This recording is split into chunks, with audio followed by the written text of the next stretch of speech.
malheureux. Le malheureux, ce n'est pas celui qui manque de nourriture. Ce n'est pas celui qui manque de bien. Le véritable malheureux sur la terre, c'est celui qui n'a pas Jésus. Le véritable malheureux sur la terre, c'est celui qui n'a pas Jésus. Jésus est le bonheur qui dépasse tous les bonheurs qui existent sur la terre. Écoutez, dans la vie, il y a bonheur et puis il y a bonheur. Il y a un bonheur temporaire et il y a un bonheur éternel. C'est celui qui n'a pas Jésus qui est le véritable malheureux. Bien aimé, il existe une pauvreté plus profonde que le manque de biens et le manque de matériel. C'est une vie brisée. C'est le manque de paix. C'est l'absence de Dieu. C'est une vie écrasée par les combats invisibles.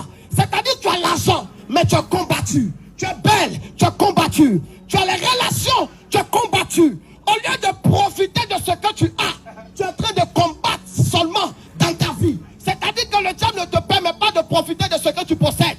Ce que tu appelles bonheur est devenu des chaînes dans ta vie. Ce que tu appelles le bonheur est devenu une prison dans ta vie. Ce que tu appelles bonheur est devenu des complications dans ta vie. Le véritable malheureux, c'est celui qui n'a pas Jésus. Écoute, quand tu n'as pas Jésus, tu es une personne malheureuse. Parce que Jésus est le bonheur pour la vie d'un homme. Jésus est le bonheur pour une famille. Jésus est le bonheur pour la destinée de quelqu'un. C'est seul Jésus. C'est pourquoi la parole dit, quand le malheureux crie, quand le malheureux crie, il y a des situations qui nous emmènent à des soupirs. C'est-à-dire que tu peux ne pas crier comme je crie, mais la situation en toi crie. C'est pourquoi la Bible dit, quand les enfants d'Israël se trouvaient en Égypte en esclavage, Dieu dit, j'ai entendu les cris de mon peuple. Mais quel type de cri? Le cri qui vient de la douleur. Le cri qui vient de la souffrance.